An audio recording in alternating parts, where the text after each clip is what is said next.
Telugu PMC ప్రేక్షకులకు స్వాగతం. Hi friends, మీరు గనక ఇప్పుడే మా ఛానల్కు వచ్చినట్లయితే మా ఛానల్ని సబ్స్క్రైబ్ చేసుకోండి. సబ్స్క్రైబ్ చేయడంతో పాటు పక్కనే ఉన్న బెల్ ఐకాన్ని క్లిక్ చేయండి. జీ తెలుగులో ప్రసారం అవుతున్న సీరియల్ నిండు నూరేళ్ల సావాసం. చక్కటి ఫ్యామిలీ డ్రామాతో ఈ సీరియల్ ప్రేక్షకుల్ని అలరిస్తుంది. ఈ సీరియల్లో హీరోగా అమరింద క్యారెక్టర్లో రిచర్డ్ నటిస్తుండగా, హీరోయిన్స్గా అరుంధతి క్యారెక్టర్లో పల్లవి గౌడ, భాగమతి క్యారెక్టర్లో నిషా గౌడ నటిస్తున్నారు. ఈ సీరియల్లో నెగిటివ్ షేడ్ ఉన్న మనోహరి పాత్రలో నవ్యరావు నటిస్తున్నారు.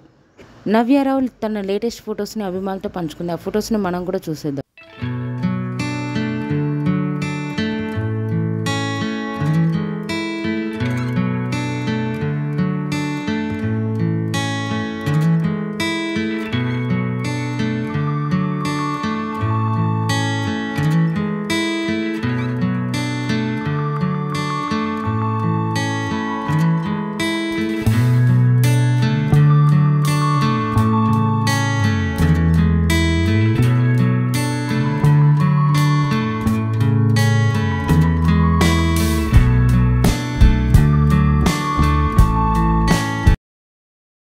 ఈ వీడియో మీకు నచ్చినట్లయితే లైక్ చేసి మరిన్ని టాలీవుడ్ లేటెస్ట్ అప్డేట్స్ మిస్ అవ్వకుండా చూడాలంటే తెలుగు పిఎంసి ఛానల్ను సబ్స్క్రైబ్ చేసుకొని పక్కనే ఉన్న బెల్ ఐకాన్ని క్లిక్ చేయండి.